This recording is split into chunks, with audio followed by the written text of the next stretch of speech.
are you? Thanks for joining me this evening. I know that a lot of you are used to joining me like during the luncheon lives, but I thought I would do something fun today. Hey, Cherie, it's good to see you. I thought I would do something fun today and do my content post as a live stream, like video podcast sort of thing. So I hope that you enjoy the way we do this, because I thought maybe it might give us a chance to like answer questions too, if you have any that are like right away, because now that we're getting into like opening up, the economy is opening up and that sort of thing. There's so much opportunity out there to be able to do things with our handmade business and our crochet or our craft that we're doing. So while we're getting started, why don't you let me know where you're chiming in from? I see the trees here, and Sylvia, hello, my dear. Oh, you are too kind. My gorge. You received your stitch markers. Yay! I'm so glad you received them. Thank you. Thank you. I made this. I'm actually working on the pattern for it so that I could put it out there. Maybe we could do a stitch along. Wouldn't that be fun? I totally hope it's super, super easy. I mean, you guys probably could figure it out yourself. You guys are all so talented. But if you wanted to stitch along and do it, or even I could provide the yarn to you, then hey, it'll be super duper fun. And then my dear Cherie from Yours Truly by Rose, thank you so much for chiming in. And if anyone new is coming on, then totally let me know where you're coming in from. And oh yes, that would be fun. I love stitching along. I've only really done one stitch along at the beginning of COVID, but it was super fun. And thank you. You know what I really love about it? Now I'm probably going to take it off because the lights are kind of making me hot. It's overcast here, so I have to use extra lighting, but I'm starting to get hot. Like that's why generally I tend to wear my hair up too, because I get really hot. But for the most part, it's mustard, and that's like one of my favorite colors. It's kind of like a darker mustard.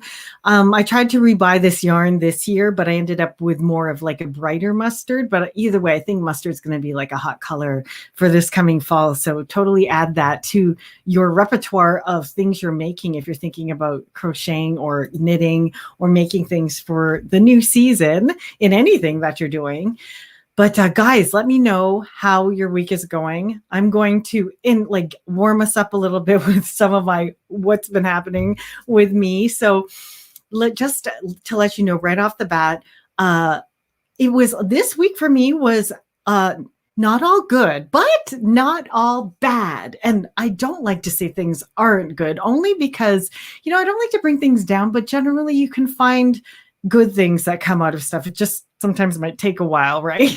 But anyway, for those of you, I think those of you who are on right now, you were here when we got trolled last week. Remember that? That was kind of funny. But anyway, last week, I not only, let me just see, I'll catch mustard and gray, right? I think those are the new hip color.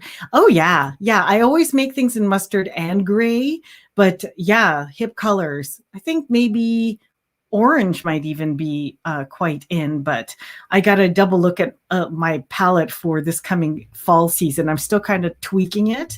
But this week, when around the same time that my last live stream got trolled, my Instagram account, if you guys have been looking for me on Instagram, that also got hacked. And I didn't want to talk about it in last week's live stream because I wasn't quite sure, but yep, it did. So sadly, and this kind of took me a minute or two to digest, but the account is gone. It was deleted. Yeah, I know it's a vanity metrics. I know, but I mean, I've been on Instagram since I started Canada Bliss, and when my business took off, from the first patterns I did, even before I went to the Golden Globes and the Emmys and all that stuff, I was posting on Instagram. That's one of the first ways I got started, Instagram and Facebook. So the history of everything I was doing was on there, and I built up my audience that way. And my girlfriend, the one I'm doing the Olympic collaboration and sponsorship with right now, our first campaign was on there too. So the Pan Am Championships in Toronto was there, and I could probably find all of the photos and stuff. It's actually, I'm looking forward to going back and throwing back some of the images that I had to post, I had posted in the past. maybe posting them again as like memories and that sort of thing. But I feel bad because I know that a lot of people who were following my story, they followed me on Instagram, and now I feel like I ghosted them because the account is gone. And I just want y'all to know it's not gone. It's just I had to create a new one. So if you look for Canada Bliss or Karen V Miguel, you'll find me. The account is very small. It doesn't really bother me if it doesn't bother you, but I feel bad because I asked people to hey, if you want a shout out, send me like a link or share a story with me. And now it's just gone. So and I'm like, okay, so if people saved it or put notifications in there, then it's my new one is Karen V Miguel, just like this website, and I mean this YouTube channel, and then Canada Bliss. If you look Canada Bliss up, it'll be there too. So I spent most of my week pretty much working with Facebook, one, trying to recover the account, but two, like you guys know, I'm sponsoring an Olympic athlete, and the day before we were supposed to launch, the account went down or it just like disappeared, right? So, and honestly, I thought I had double authentication on it, but honestly, the way people hack these days, like who knows? I think I have double authentication on just about everything, but this one, it's gone. So, anyhow, I just kind of jumped over to my other one, which originally I was using for crochet classes. And I kind of just moved the campaign over there. But then I also had to move my Shopify integration and my business account and my ad account. If you ever end up taking my course and you want to learn how to do all of the integrations for your Facebook catalog and that sort of thing, there's a few things you need to do. And sometimes it takes a while, but I literally had to do it in like this very short period of time because literally she leaves for Tokyo tomorrow. And we were supposed to launch together, but like I teach everyone, like all of my students too, never count on like platforms because you don't know, one, if they're going to ban you, two, if they change the rules like Etsy, if three, like someone hacks you or whatever. Always have your own client base that, you can count on and you can always use. So what I did is I launched using my client base for my email list, which is, I've been building also since I started my business, and we were able to launch the campaign. So the Olympic campaign is launched. It was kind of like a soft launch because it wasn't, I put a countdown timer on my Instagram and then it just like disappeared. So people were messaging me through Facebook saying, what happened to your Instagram account? And I was like, I don't quite know yet, but let me find out. So, and he had, let me just say, oh my God, Dee Dee, you were super sweet. Oh my gosh. It's okay. I thank you. Okay. You might even want to cry because I had a rough week. Oh my gosh. I can't believe I'm going to cry. Anyway, thank you. Thank you. That was really sweet of you guys. You this is why I like this community. Like I totally didn't do this for sympathy. I just wanted to share to you that there is, start tagging yourself. There's a light at the end of the tunnel after all of these things. I some of them and was blown away by your history. Oh, thank you. You know what? I'm looking forward to reposting my pictures in my new platform. You know what? Was I able to save any of my history? I was able. Luckily, they say, oh, don't do this because the algorithm isn't great when you post on Instagram and always feed it to your Facebook because Facebook wants authentic, original information. But what I always did was whenever I did a post on Instagram, I always let it feed automatically to my Canada Bliss website on Facebook. So I have about 90% of the images there. I just feel like I ghosted 25,000 people, that's a yucky feeling. You know what I was telling, are you able to save in? Yes. So that is in there. And then it is kind of sad. Oops, I think I'm missing some of the, oh, you two are so sweet. Yes, Mickey. My history? Yes, I have a lot of my history in my Facebook account. And I'm looking forward to like reposting them onto my new Instagram account.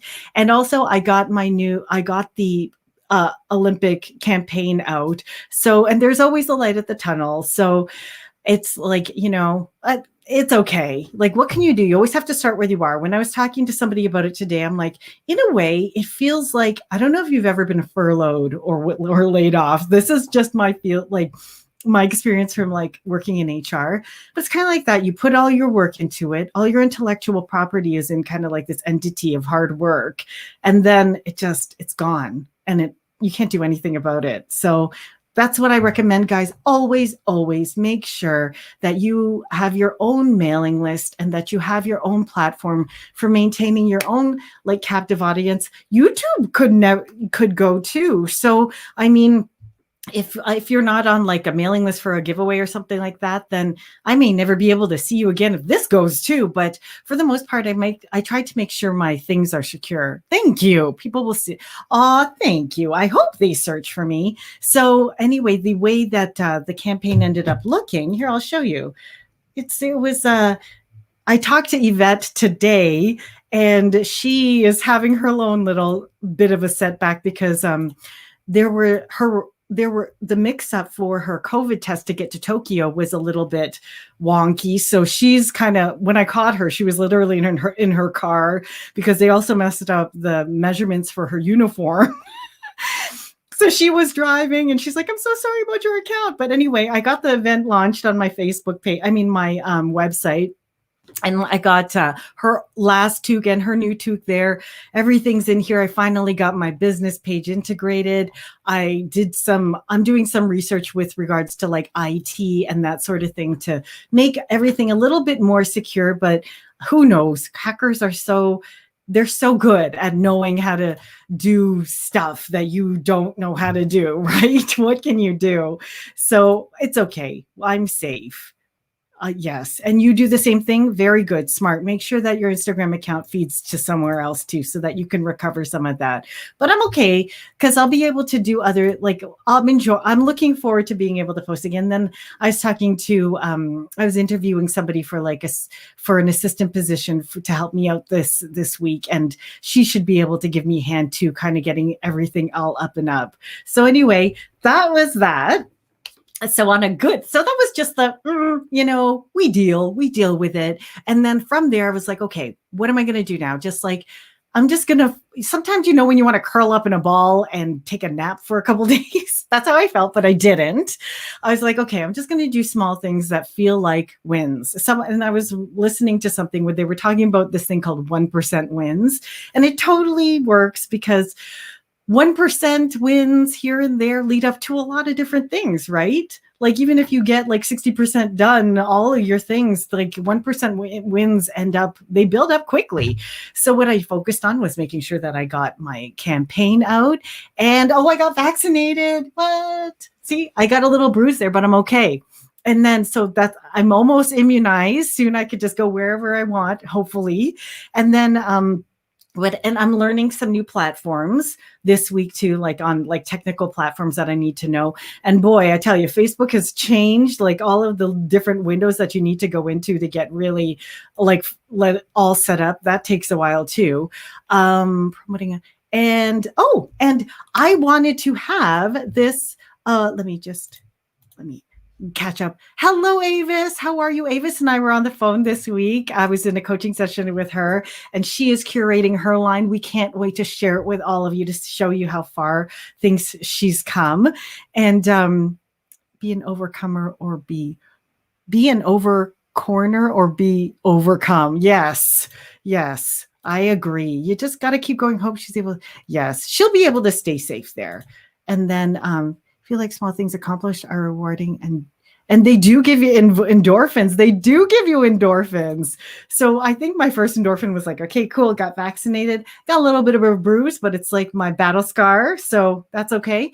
And then I'm working on revamping my blog. I know you guys are all amazing at blogging, and I'm slowly migrating my old blog to my new blog. So now I house it all on my Canada Bliss site. So I put some of my new content on there as well as some of my old content. So some of my just look, 2015, this just happened and it's like 2021. Oh, this is when we first did the first thing together, but there's so much content in between. So I'll be migrating that over, some TV and press coverage I got from the past.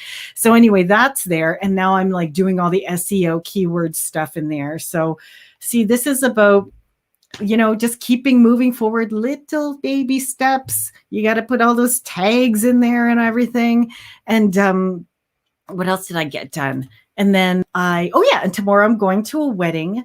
Oh, yes, guys, tomorrow, the luncheon live won't be tomorrow. That's why partly why I'm doing today as a live as well for my content, because tomorrow I'm going to treat myself to attending a very good friend of mine's wedding. She's getting married. She had a rough go during COVID too. She caught COVID while she was during her engagement. And then, her health was not great, but thank goodness she is now getting married and I'm going to go. So I'm going to go attend this very small wedding, but I'm looking forward to it. Let's see here. I just want to catch up here. That's where I went. Canada Bliss, I mean. Oh, okay, good. Well, thank God, thank goodness. Hopefully people who are looking for me will also go here. And oh, good. Yes, I'm going to treat myself to a day where I just go out and see a good friend of mine get married, and it will be great. So I'm just so glad that that's there. And yeah, I'm revamping my blog. And ladies, I got our very first our good intentions. Somebody said the very first good intentions granny square. So I just went to the mailbox yesterday and got one of them. I know some of them are on the way, so don't you worry. I know that they're on the way. And most of you, I know you're in the States, so it's got to cross the border. It takes a bit of time. Don't worry, it's totally going to get here.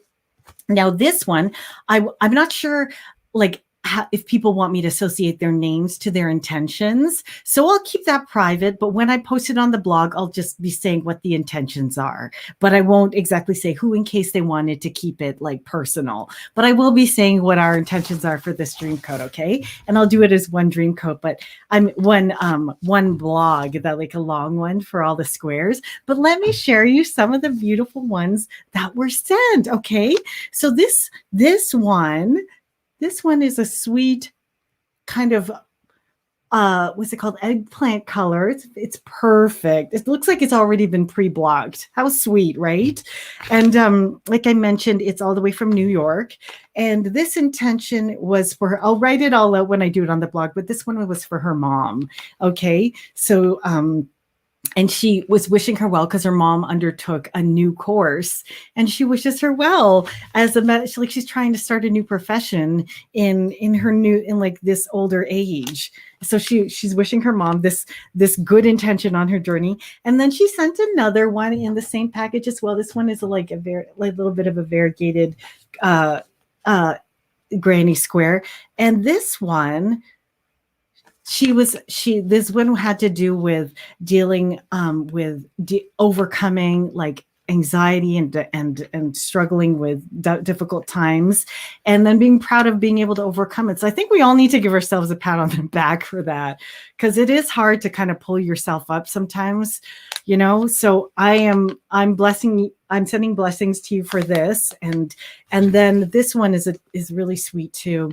This one was made with good intentions. Look at that. I thought that was so cool, this yarn.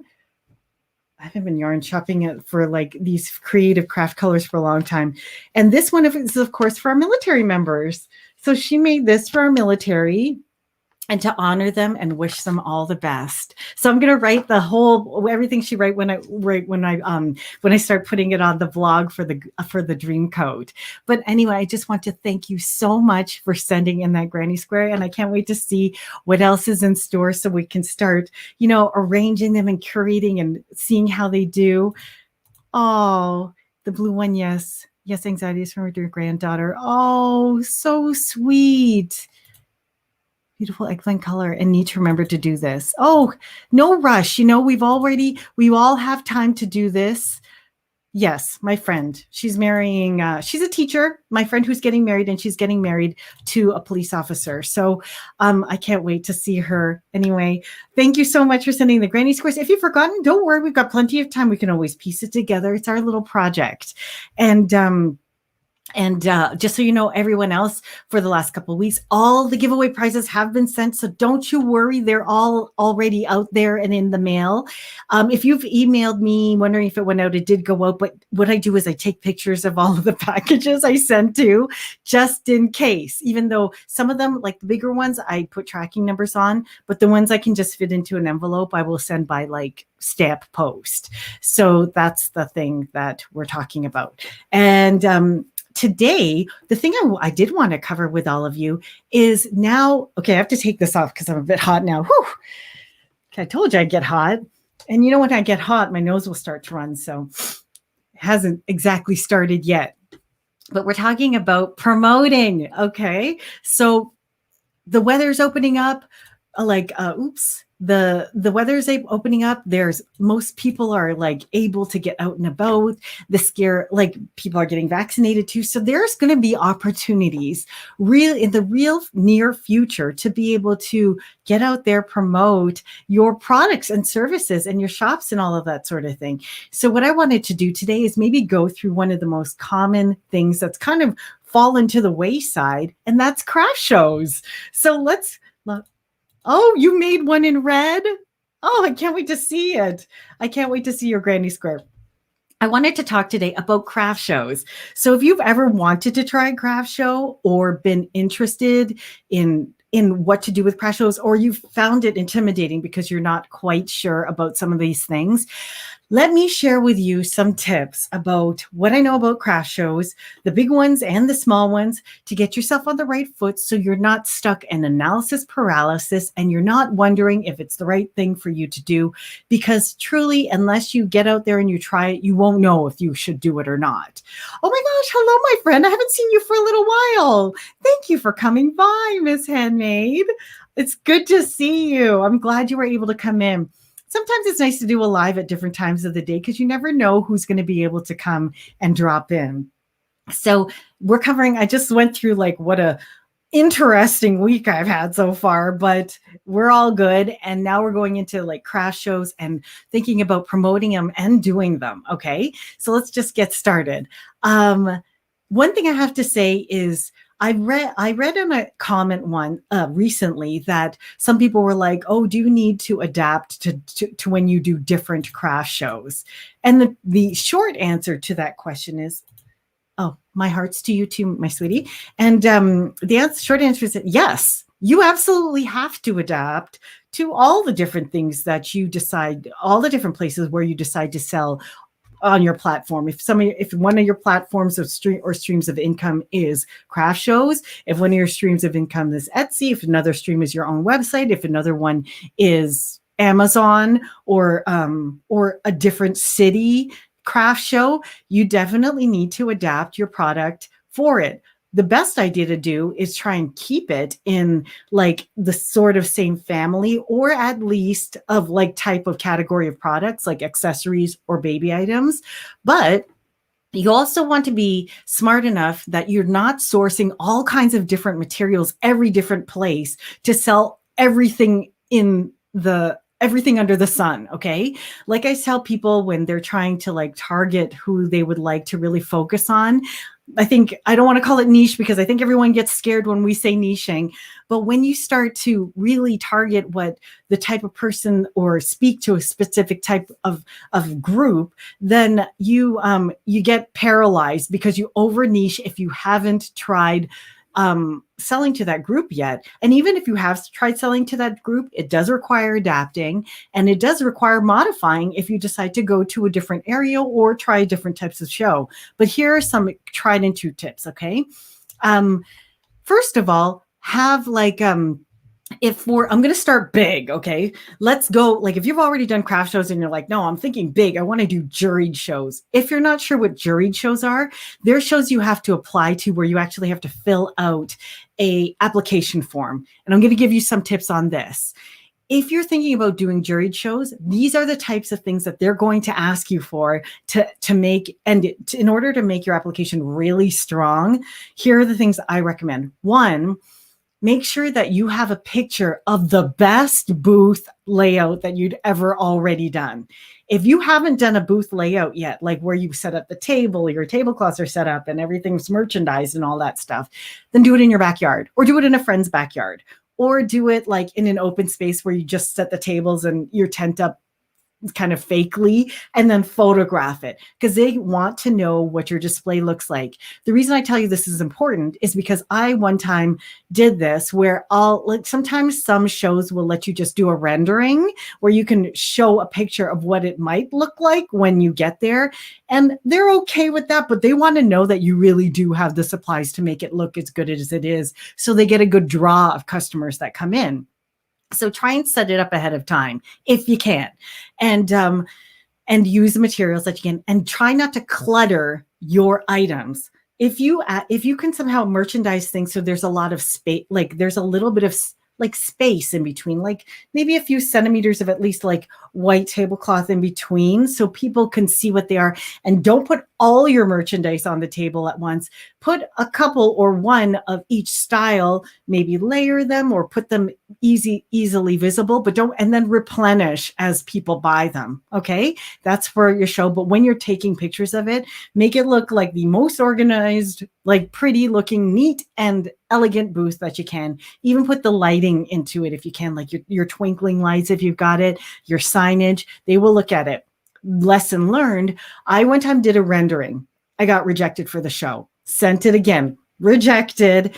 And then one day I built a booth out of I did a barnwood backdrop. I had and this is even after I had celebrities in my hat. I got rejected for the show. But then when I finally built a nice barnwood, like the barnwood backdrop, and then I had nice clean walls and then I displayed it, I attended a different show with the same display. And then just as a thinking about it, I emailed the image of the booth to the jury committee. And literally they said, thank God you sent this picture because this is what changed our minds. And I was like, whoa. And thank goodness for that, because that is the show that I ended up getting into was the most lucrative one that I had ever applied to. And it probably makes sense because they are picky about the people who apply to it. So keep in mind that display has a ton to do with getting accepted into juried shows. Make sure that if you're planning on applying for juried shows too, you have a picture of your studio space. Yep, they want to know that you're legit and that you actually work at home and you don't go buying your stuff machine made from like Alibaba or something like that, right? They want to know that you have a studio space, that you work there. So I'm like, they want to see my ugly studio. So I took a picture of my whole, like the shelves where I keep my inventory, the yarn where I keep the wall where I keep my yarns. And I just like let them see the ugly truth. I tried to like clean it up a little bit, but yeah, like that's what they're looking to see. They want to see that you actually have some sort of artisan spot that you work out of. And judging how messy it was, they probably believed I was an artisan. And then they also are interested to know what shows you have done, if you've done any at all. So mention church shows, trunk shows. If you've ever done trunk shows at your friends' houses and that sort of thing, mention how many you've done and where you've done them, the neighborhoods, the areas that tend to buy from you, because they also want to make sure that you're in the same kind of demographic niche that they might attract to the show. Or maybe they're trying to build a niche and they want to know that you already have that kind of audience. So know how to name the places where you've done trunk shows and that sort of thing. Okay. Like I have a friend who is a nurse and she would do regular trunk shows in her place for me near the beaches in Toronto. And that's like a really nice area. It's hard to get retail space there, but we were able to bring in some people from that demographic. So that was like, I would mention that, as well as some other things I'd done for promotion in like South Oakville for fitness facilities, and those different things. Also, if they have a preference for indoor or outdoor, know which type of setup you work better in. Personally, I have an indoor setup. and I can do an outdoor setup, but the way I set up is generally for indoor settings. So when there is a choice between indoor and outdoor, because many craft markets are like around here are at like wineries or at like they're at farm type places, like really super cute market type facilities. They can either put you like in the barn facility, or they can put you out by like the orchard or whatever. And some people do amazing out there, like the jams, the wines, they're good outdoors. But for me, I prefer indoors because I'm also able to control the lighting a little bit better. So whenever possible, I do prefer to fill out the indoor application. So know whether or not you'd want to be indoor or outdoor, and which of those places, the indoor or the outdoor, work better for you. And then also, guys, if you have any questions along the way, feel free to drop them in. I'll check them I'll check in to make sure I don't miss anything. I'm doing fine, my dear. I'm just talking about craft shows and getting ready for them. Yay, JoJo's here. And Creative Carrie, hello. Thank you so much for chiming in. I guess I need to start making more items. Well, let's talk about that afterwards, okay? Don't forget have your question, but maybe you do, maybe you don't. It really depends, okay? So, and then they also, as part of your application, you'll need pictures of, I mentioned your booth, but also have pictures of your merchandise, obviously. Like have pictures of plain pictures of your merchandise, like even the stuff that you might have already posted on Etsy or Facebook, and show them. But if you have editorial like photos, they always like to see those ones too, because it might help with advertising. They might even use your photo on their brochure to promote like, hey, this artist is going to be here. And so you also want like editorial type photos. So people wearing your stuff and looking the way that you would want them to look in your product. Okay. So have those have those things too. And you also want to, this is important, guys, you want to walk the show before you apply to it. There's been occasions, like I think I've applied, like, what do I mean by walk the show? Go attend the show the year before or the season before to make sure that crowd, that environment, everything there is, you'd like to be there for that period of time. Don't apply for shows you haven't attended. Even if you have to take a little trip to like another state just to check it out, you're thinking, oh, it's kind of expensive, then I'd have to take 2 trips. Take the trip, because if you go working a show that is awful, that's way more money having to cart all of your stuff there, pay the booth fee, sit there, not make any sales, or suffer in like terrible weather, terrible environment, terrible show management, and just like be you might turn you off to shows altogether. So don't do it. Always walk the show first. I have to admit, I did this once. The show was in New York. I carted myself all the way to New York from Toronto, and I went based on a referral because I met another, I made friends with another vendor, and they kind of sold me on the idea, and they're like, hey, let's split a booth. And this organization allowed you to split booths. So foolishly, without walking the show, I went there. The demographic was not for me. I got a few accounts, but I did not break even. Like the cost of the trip, making the merchandise, like to sell, it was a wholesale trade show. The demographic was the wrong one for my business. I should have probably I went to the mode show. I should have probably been at New York Now in the handmade section. I've walked that, and I know because I've seen other vendors who are in the same, who I've seen at other shows, and we all do well. So I'm like, I should have went to that show instead. But now that I walk New York Now, once like the like COVID and everything is over, if I did decide to do a wholesale trade show, I would consider New York Now. But be careful with wholesale, because I have a whole nother video on wholesale. So wait until we go through that if you're not familiar with wholesale yet.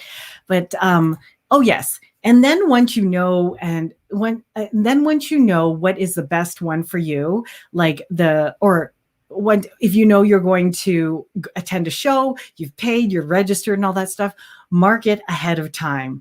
I know some of these things probably seem really obvious to a lot of you, but Send out emails ahead of time to the people in your area, letting them know that you're going to be at this particular show, especially if you live within that area.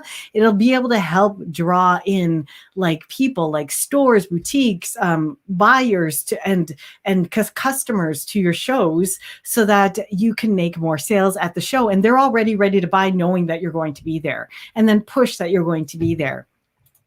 And make sure that you email your loyal clients who are in that area. Maybe email them little like teasers, like a discount coupon. If they bring the printout with them to the booth, you give them like 10% off. Or sometimes people would even place the order ahead of time on my website. And then I would simply bring it to the show, because they know that they can pick it up there. Emailing people ahead of time is so fantastic. Let me just double catch up in part of this. Take part of oh, yes. And then if any shows have promotions, competitions, giveaways, displays, like if they say like the theme of the show this week is penguins, and you're like, okay, I can make a crochet penguin, and you crochet a penguin for the display, they usually will put your booth, and then people will go to your booth because of the display. So I've always taken part in displays whenever they provide them available to the vendors. Always take it. So I let them merchandise my stuff with the fashion stuff. I'll take part in giving certain merchandise to fashion shows that are going to run every half an hour or whatever. Be prepared to have a little bit of extra supply so that you could take part in any sort of promotional stuff. And usually when you're applying for a show, they'll say, oh, we have fashion shows that are going to happen regularly. You could take part in this giveaway. You could take part. Luckily, with like displays and fashion shows, you get your merchandise back, but with giveaways, sometimes you have to give a giveaway item. I sometimes do that too. Let's see here. Oops. Craft shows was my reference. Oh, your reference for what, Sylvia? Let's see here. If they don't advertise and do good signage, and our first year will get poor results. Oh, yes.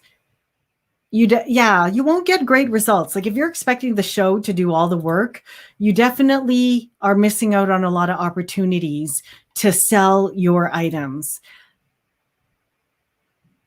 Yes, true, Sylvie. Happens to me before they arrive and stay all day and the place didn't do any publicity. That's the thing. I have been in shows like that where I'm like, oh my gosh, most of the publicity has come from me.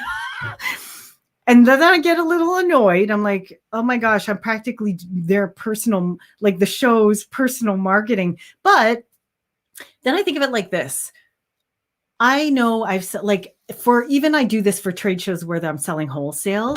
If I'm at a wholesale trade show, you know that I've already emailed all of the boutiques that are in that area that are looking to buy, and that I've set up appointments for them to come look at my full array of assortment and do their buying there. Because usually otherwise they're looking at line sheets trying to figure out what to buy. When they go to the show, they get to see everything. They'll be like, oh, this is new. Can we try this with this? And they'll like try stuff together. It's great being at a show because you don't have to have a retail space, but for a little while you have all of your stuff set up where they could try things. And retailers will also go to craft shows too to buy wholesale. I've had that happen to me as well. So you can be sure that if you're doing like a wholesale trade show that you need to market to them ahead of time. So this happened to me once where most of the people coming to me were all my customers. I wasn't getting any new customers. I'm like, wow, this show didn't do very good, marketing for bringing in new people, right? Because otherwise the show was almost dead. But what we did do is other vendors were like, okay, this show is dead. So what are we going to do? We would help. We would say, don't forget to check these two other booths out because they have stuff that might that go a lot with this stuff. Or we drop off brochures at each other's booths so that when they're looking at their own stuff, they see how things can kind of hang together, and then they'll go check out those other booths too. So we were like sharing our resources in terms of like referring our own retailers to each other. Sometimes I'd even wear, like, say if it was a consumer craft show, I would wear other people's merchandise, or I would even buy other people's merchandise, wear it with my stuff. Like I'd have my own toque on, but then I'd have like a silk kimono on from some other vendor, and then maybe a necklace from one of the jewelry boutiques. And I'd always know their booth, so I could be like, when I get a compliment, you're going to get complimented. They'll be like, where'd you get your necklace? I'll be like, oh, this is a D6, and tell her I said hi at like blush whatever. So you just help each other out, make friends, help each other out. That's another thing that you also want to do. So take part in the formal stuff like promotions, contests, and fashion shows, giveaways, but also do informal stuff by making acquaintances with people, wearing other people's stuff with your own stuff, and being gracious enough to like tell people where else they can find things, right? So these are some of the things to do too. Fundraising is doing fundraising, and then their people don't show up. Oh my gosh, yes. Right? Like you give them like $300 in handmade merchandise, and they do a fundraiser that they're keeping your stuff, and they didn't even sell $300 in tickets. Yeah, that has happened to me too. I guess it's like, sometimes things are Sylvia, you're like the veteran of veterans. You've got like some serious skin in the game when we are the best buyers. Oh, can I tell you, at the One of a Kind show, I'll be lucky if I haven't spent $1,000 by the end of the entire show just shopping from everybody else. Oh my gosh. It's so much fun when you get to actually start making a profit and then shopping from other handmakers. Because I like literally, oh, look, desserts and skirts. I only buy my dresses from her because I only buy a dress every once in a while, but when it's time to buy a dress, I usually look at her site first because I'd rather buy from a Canadian handmaker or a handmaker before I go buying something like, fast fashion. So I know, isn't she so fun to read?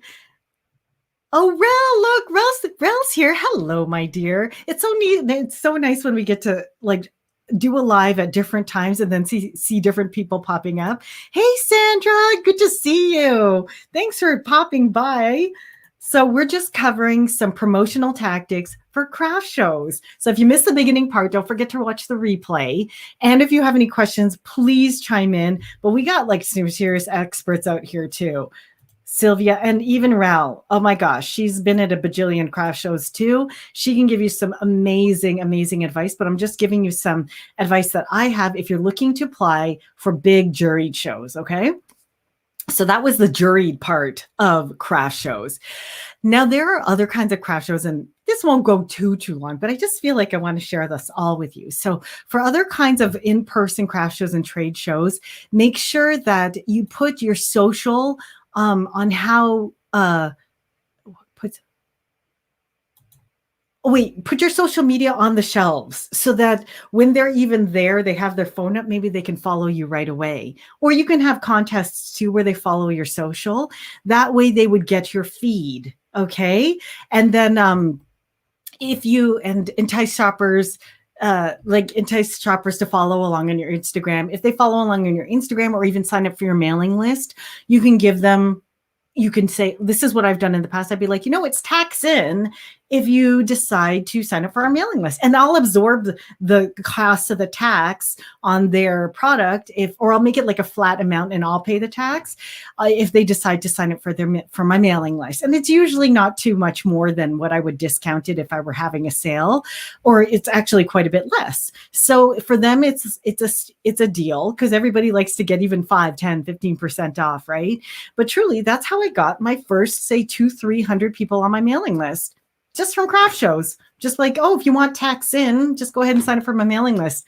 Some people have been on my mailing list since the day I started selling at craft shows. These are your best clients. And that's what remind me at the end of this. You got to stay till the end because I have something coming up, right? So anyway, our yearly event, Art in the Park, was virtual this year. I know. That's why I'm covering this, because I think the virtual shows are going to go live. If not this year, everybody is going to be trying to make their Christmas shows happen. So we want to be ready, okay? And knowing how much people have migrated over to feeling comfortable with social media, with interacting on e-commerce, you also want to be on e-commerce and promoting before you get there. So maximize how comfortable everybody has gotten with this and really kill it at your craft shows. So other tips, keep track of what customers sell and customer feedback. note what complementary items are people are mentioning. Like when they're bound to say, does this hat have a scarf that goes with it?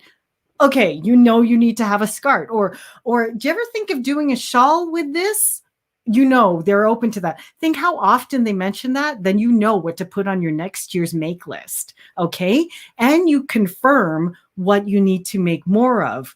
If you end up running out of black hats or brown hats right in the middle of the show, next year you need to make double of those and how many you brought that year, and then double down on the niche that bought from you. That's why everyone's like, oh, I'm stuck on my niche. I can't get started. I can't.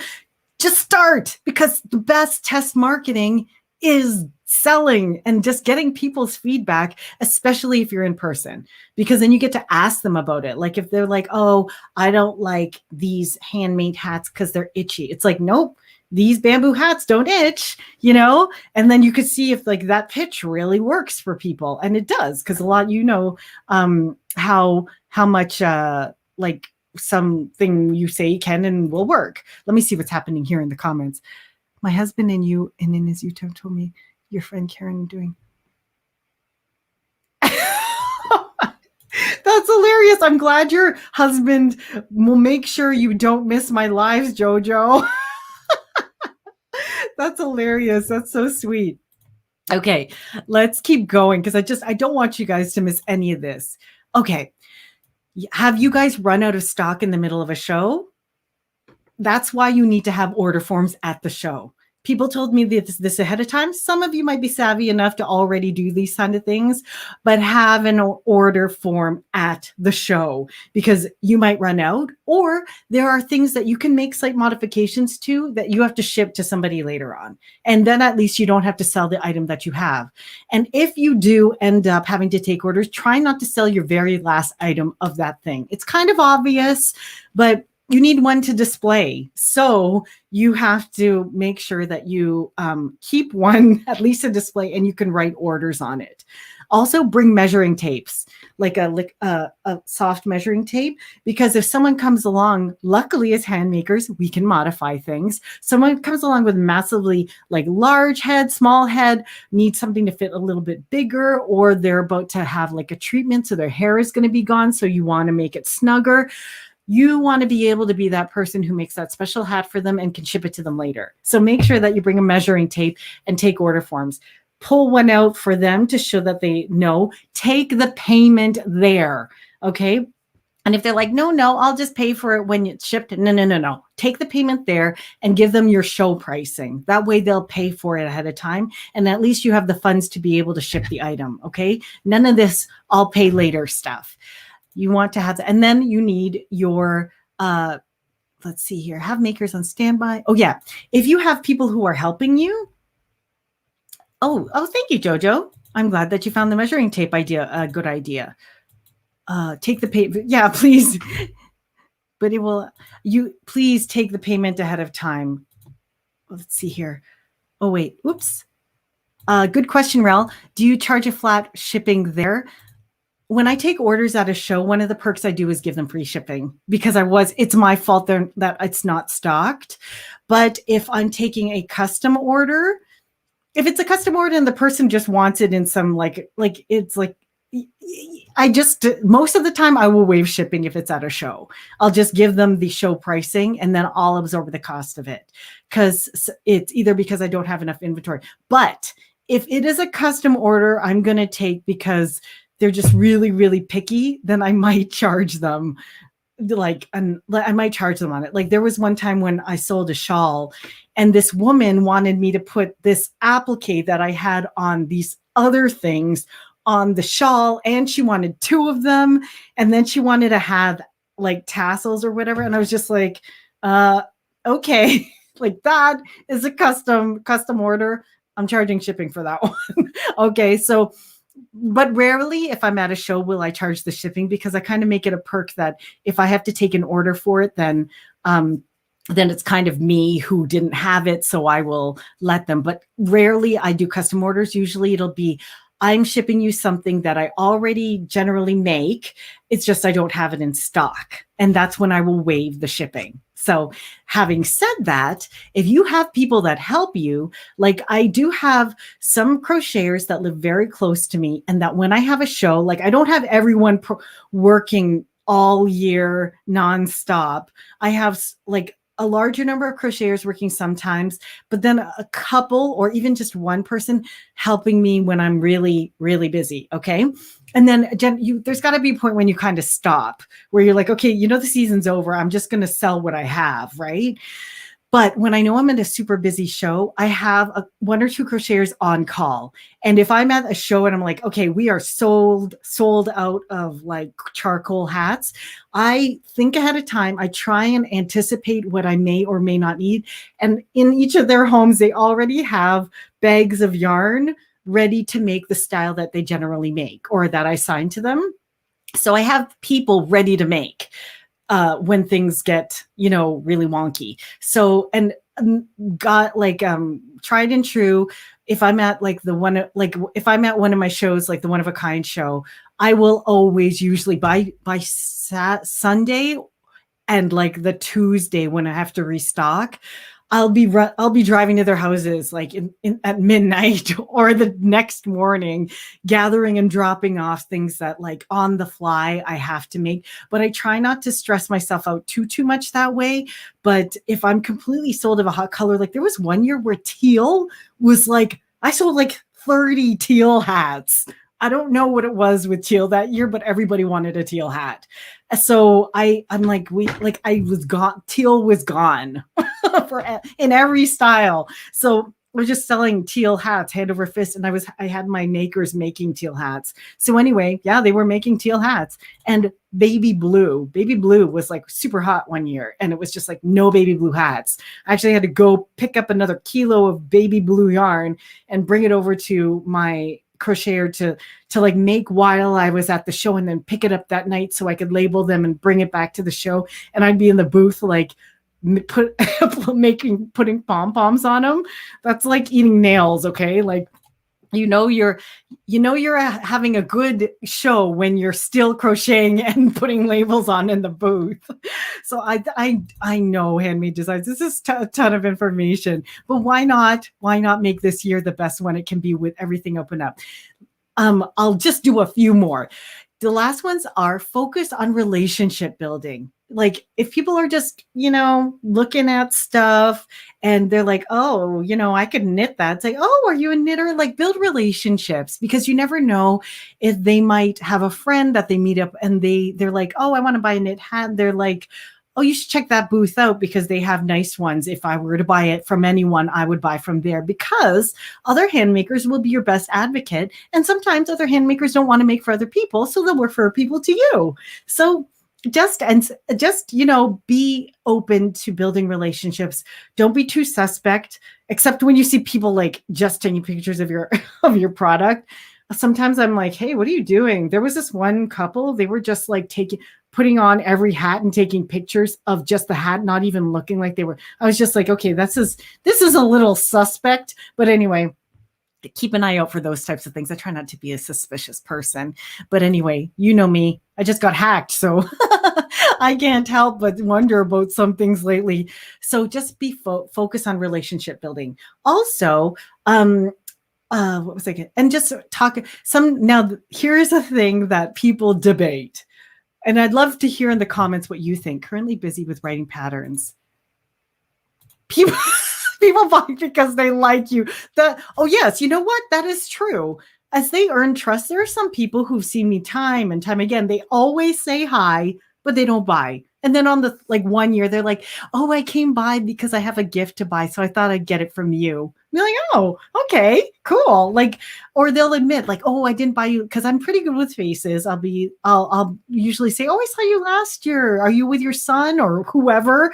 And they'll be like, oh, I didn't buy from you last year, but now I'm going to get a gift from you. So just build relationships, And oh, yes, I know, Jojo. they might have been there replicating their stuff, or the woman just wanted to take pictures in a bunch of my hats, which really seems weird. So you're right. But again, nobody can make things exactly the same as you can. So I just kind of leave it. And if they are going to replicate it, most likely they'll go to some mass producer in some other country and it'll be a knit hat that looks like crochet. It's totally not going to look like my hats. So I don't worry too much about that. And I have the copyright from my company. So there's always that. And I don't want to even get into too much of that because I just hope that, I like to think the best as possible and just act when I must, right? And here's the thing I was going to say. Do you put your prices on all your things? I think I covered this in another live. I don't put my prices on all things unless I'm super busy. I do have a chart that will say pom-pom hats, this, regular knit crochet slouchies, this, headbands, price. But on generally days that are less busy, I want people to ask me. I know you're thinking, oh, that's such a pain. You have to tell everybody the price. But if you can get them to chat with you a little bit more than just walking past your booth, they won't understand why you're charging $75 for your hat or $65 for your hat. They may not realize that you spent the time to source like silk and bamboo and fine fibers to hand crochet into this fine hat. So sometimes I don't put the price on the item because I want them to say, how much is this? And if I say it's $80, they'll go, oh, and I'll go, well, that is hand crocheted actually. And I'll get up and I'll tell them why I'm proudly charging $80 for my hats. So sometimes, and it's a toss up. Do you want them to ask you or don't you want them to ask you? Some people are a bit shy of like shoving your information in their faces, but I'd like to tell people why I think that it's worth it, and sometimes people even counter, they'll be like, I'll give you 50 for it. And I'll be like, no, it's okay. So that's okay. And then lastly, the most important thing is take care of yourselves during shows. Here are things that I do. I make sure I get as much sleep as I can. I know I just told you that sometimes I'm driving around picking up and dropping off yarn, but I've gotten better at planning how much yarn to drop off. Now I drop off a little bit more than I need to at my crocheter's house because they're the ones who are going to be like in charge of crocheting while at the show most of the time. But I'll drop stuff out. And then if I've dropped off too much yarn and at the very end of the show, they didn't use it all up, I'll just collect it back up again. It'll be a good excuse for me to go and see them. Hold on. Let me just put it here. Yeah, go and see them after the show. Let them know how well all their handwork sold, how my handwork, some of the funny stories that happen. Also, eat really well. Pack good food for yourself. Take good care. Eat your full meals. Another thing I would advise, I know I don't want to take up too much of your time, but make sure you make your deposits. Like deposit your cash on a regular basis because you don't want to be stuck going from your show to your car and getting mugged or whatever. Because during these times, we all know that we can be carrying around a lot of cash. Make sure someone walks you to and from your car when you're carrying cash and important stuff. Get people to meet with you. Have somebody walk with another vendor I know you're beat, you're tired, but just get someone to wait for you and walk together to your car. Okay. Hold on. Let me just, it just have to get, my allergies are acting up. Okay. And make sure that you make deposits for the money you're making. If you have to, if you're stuck with a lot of cash, do those during the day in broad daylight. Okay. Don't go trying to make your deposits in the middle of the night. It's not safe. And I know you all are smarter than that, but for anyone catching this stream and trying to get information, don't keep all that cash around. It's not safe. Okay. You're so cute. I know. I wish I didn't have so many itchy nose issues. Oh, yes. And Sylvia, you are a veteran. You always are. So water, have tons of water. And then take turns with other vendors going and get water, taking your bathroom break. If you don't go to the bathroom enough, you are going to get bloated. So don't stop drinking just because you can't go to the bathroom. Just make sure you partner up with somebody or find friends, colleagues, make acquaintances with people where you can go to the bathroom and take your money pouch with you. Okay. And make sure, of course, that you have a POS system set up. So hopefully you don't always have to take cash. It's nice to have a lot of cash on you, but like still at the same time, you don't want to get stuck with all that and then getting mugged. I've heard of vendors getting like robbed in their booth. Like they'll just step away and grab a snack, or they go to the bathroom, or they grab a lunch and they're like their cash is gone or certain things are gone. Just please be safe. Yes, water is so important. What I did recently was I used to start, there was this wonderful, wonderful lady who would cater, and she'd offer catered lunches. And for the first year I didn't do it. I brought my own lunch, but they were never as good as this woman. She made like Asian noodle salads and that sort of thing. And then she did like gluten-free. She would drop off like ginger and carrot shakes and like green shakes. They gave me so much energy. The following year, I always bought my lunches from this woman, because by the time the halfway point of the day of the show happened, I needed that boost of really good nutrients in my body. So don't forget to treat yourself to like a good greens shake to give you like that boost. Put some ice in it. Being able to take cards is key. Yes. Make sure that your POS system can take, thank you, Rel, for debits and credits. And just, it's so important to be able to take payments. Oh, the payment systems that I recommend is I am on Shopify, so I can take payments right through Shopify. Ooh, this is one last tip. So I can take payments through Shopify, but I also have my backup, which is Square. Square is amazing for vendors. I also recently started using Stripe, but I would always use Shopify and a backup Square. And I would also Square, because they give you that little plugin for your phone. You can just take it and people sign like that. It's amazing. And then they just deposit like a day or two after, or the day or two after the weekend. And also make sure you have great Wi-Fi. Don't rely on show producers to give you Wi-Fi. If you need to get data for that weekend or the week that you're having a show, buy data. Okay. And I have a backup where I also have a turbo stick where I have one laptop that I bring to my longer shows. I plug the turbo stick, and me and my part-timer are the ones that are using my own central hub. So I don't rely on show Wi-Fi. I've learned to provide my own Wi-Fi. And there have been times where everybody in the entire show has no Wi-Fi but me, because I'm tethering off of my cellular system. Like, thank God I'm still making sales, right? So people are still able to continue. It's either that or they're rushing off to the ATM, and what a pain in the butt that is. So you're addicted to. Oh, that's so fun. Oh, what are you addicted to? I'm going to have to, what is this here? I bring a stool to take a break, and when people get closer, I get up.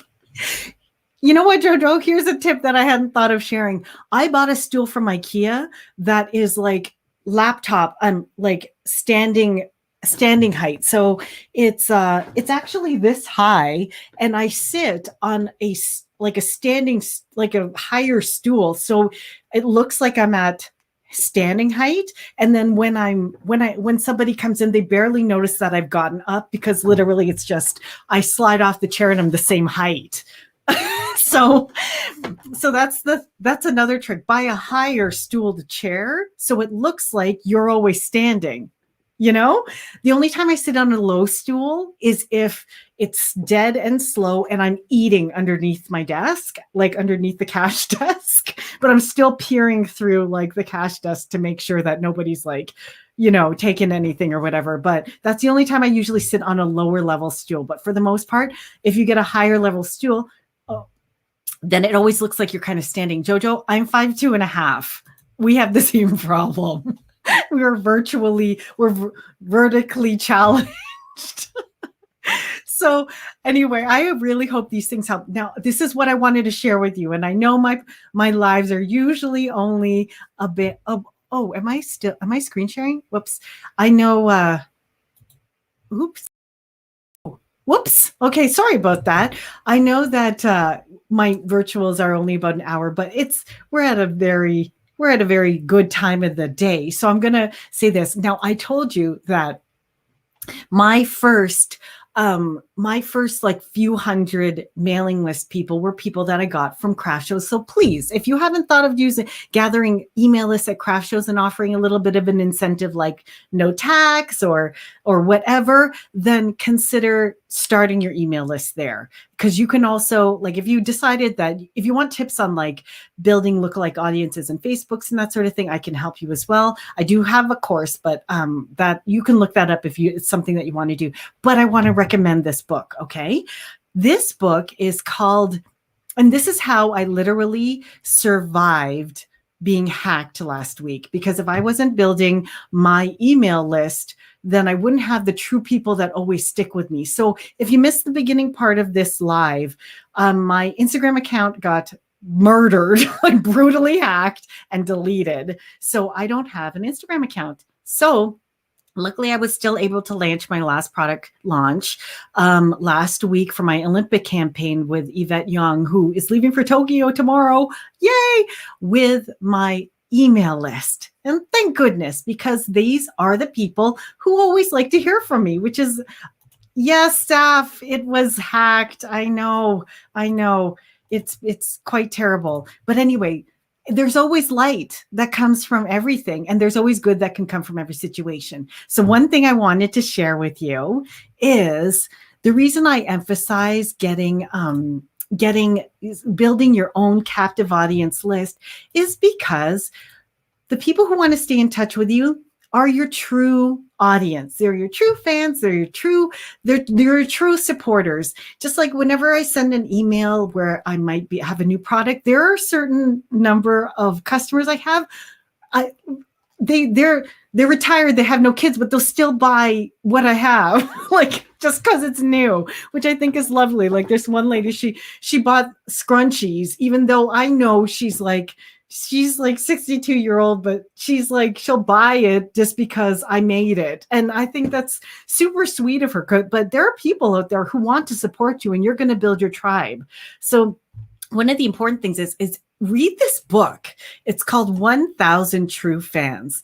And it's if you haven't already read this book, it's amazing because it talks about how it's like literally like an article, like it's probably only like a few pages long, but it talks about like how little you really have to hustle once you have your people who support you. Okay. So just take a look at it, because they break the trivial size numbers down. Like if you have even like 500 true fans, okay, and everybody bought a $10 thing from you, that's like right away, like 500 times like 10. Why do I need to calculate? That's like $5,000 right there. And if you send out an email to those 500 true people and you make like $5,000, people who want coaching from me, they're like, do you think I can make $5,000 from my handmade? Yes, you can. You can. I'm telling you, you can. So I love crunchies. I'm almost 70. Everyone love. Oh, okay. You love scrunchies. I'm glad you love scrunchies. See, it was funny because the scrunchie she bought had these little pom-poms on it. I'm like, oh, that's so cute. But I think she was looking at as giving them as gifts, but not to say that like certain women shouldn't be wearing scrunchies. I wear scrunchies all the time. I'm almost 50. So here we go. My posse. Are you most active on Instagram? Okay, Creative Care Corner. Well, rest assured, if you missed the beginning of this, I've been spending a fair portion of my week. I know, 25,000. I ghosted 25,000 people unintentionally because not from my doing. But if you look up Canada Bliss or Karen V Miguel, what I did was I converted my Instagram account was more for my crochet students. There were only a couple hundred followers there, and it was Karen V Miguel. So same title, same name as this YouTube account, but I converted that over to my business account. And then today I was on the phone with Facebook doing all the integrations from my Shopify to the catalog to the Facebook. So, I mean, I don't have 25,000 followers, but I have my Instagram account back, and I'm actually looking forward to looking through my old photos and slowly rolling them back in and reminiscing about some of the cool things that have happened in the last 6 years. It's okay, you know? a lot of the time, I got to the point where I noticed too anyway that like on my Instagram account there were only like there's only a few hundred people that were really engaging on a regular basis. So hopefully that group finds me. But the rest of them were from like when I was heavily into the fashion industry, when I like all of that from previous years. And if they don't follow you, they kind of lag down your thing anyway. But the only thing that's a bit crummy is I don't have the swipe up feature. But if you integrate your catalog into your Instagram, you can product tag anyway. So it's really not that much different than it used to be before. You really needed 10,000 followers, but you really don't if you want to monetize from your Instagram. So anyway, if you're curious about that, then feel free to like book a research call with me. I would totally love to help you out with that. But I didn't recommend this book, so you cannot get it, right?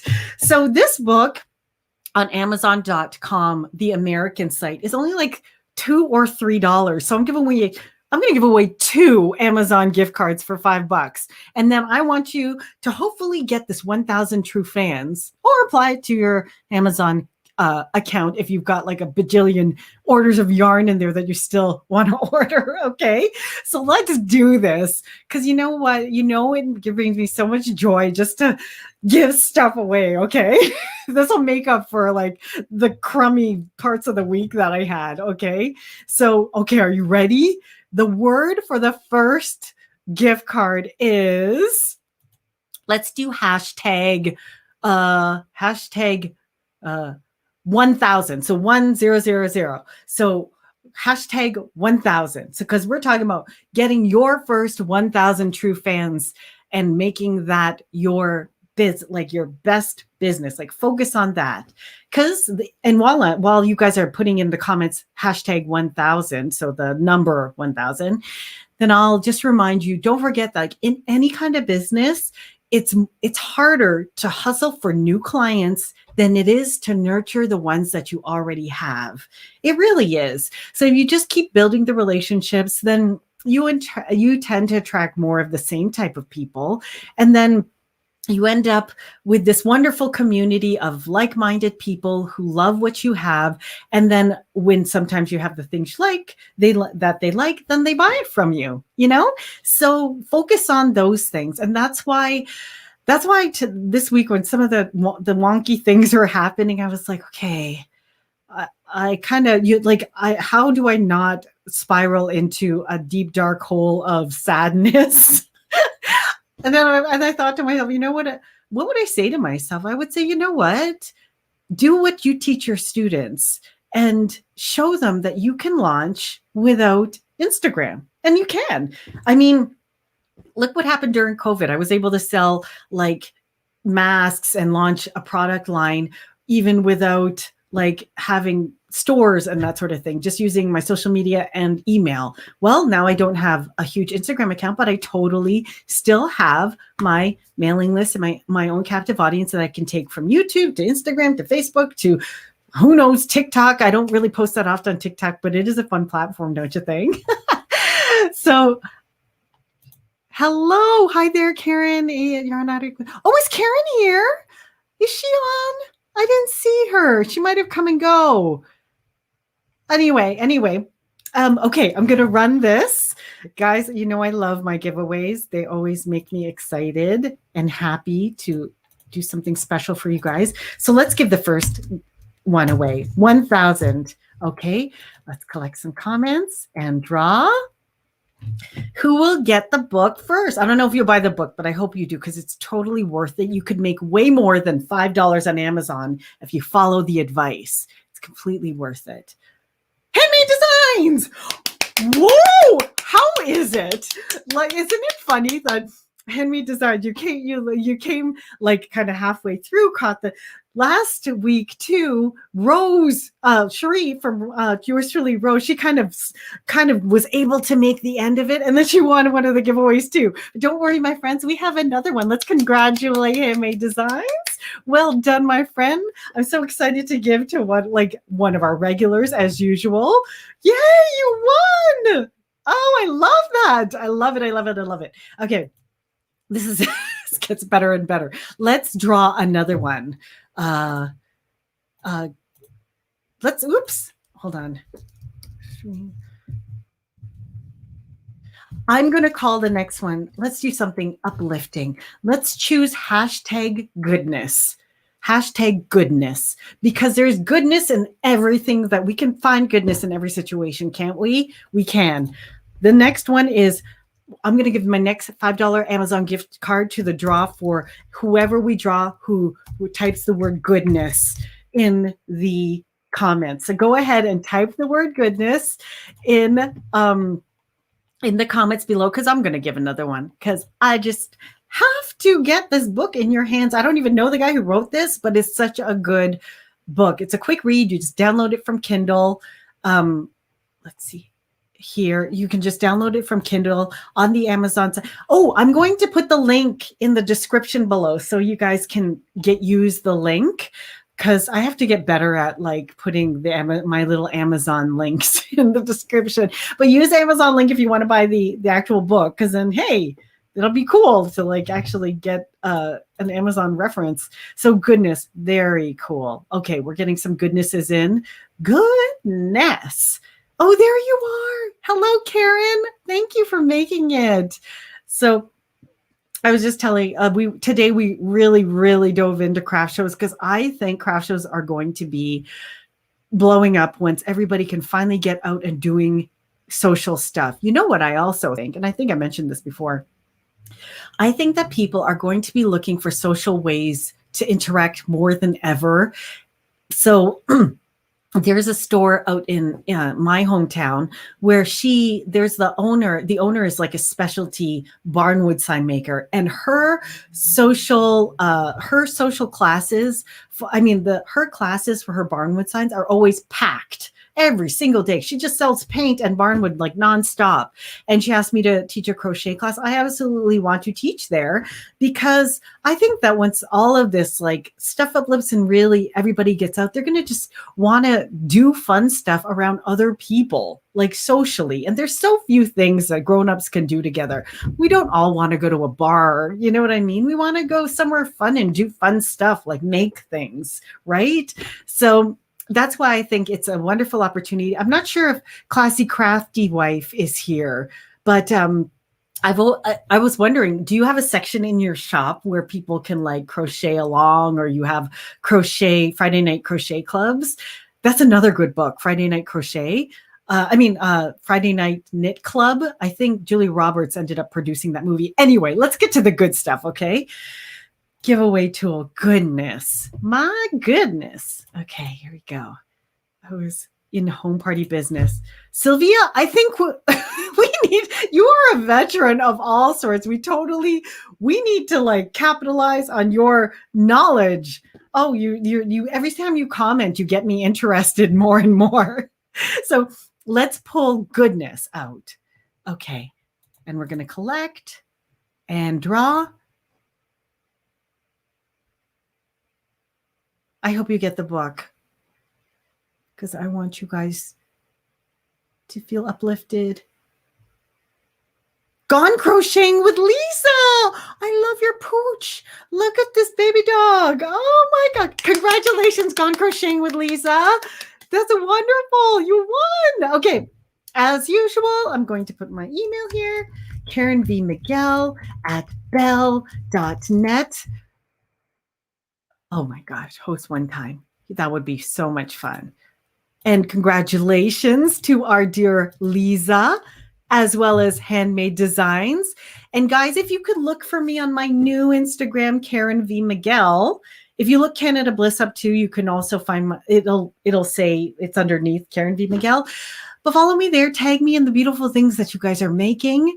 And Leiza and Handmade Designs, email me with the email you want me to send your gift card to, and I will get it to you probably by tomorrow, because usually after I finish my lives, I'm like a little bit pooped. So I will for sure get it to you by either tonight or tomorrow, but fear not, I always get them out there. Ask anybody. Everybody's receiving their giveaways, and it's probably time for me to let you guys do your thing. So don't forget to follow my girl, my friend Yvette Young, who will be leaving for Tokyo for the Olympic sponsorship, and enjoy the Olympics and everything. There's not a luncheon live tomorrow because I am going to be attending a wedding, so that's why we're doing today's content post live. But either way, I will see you next week regardless, right? So make sure that you log in Thursdays for content, Friday afternoon for our luncheon live. And I'll see you. Have a safe, healthy, and happy handmaking life, my friends. Bye-bye.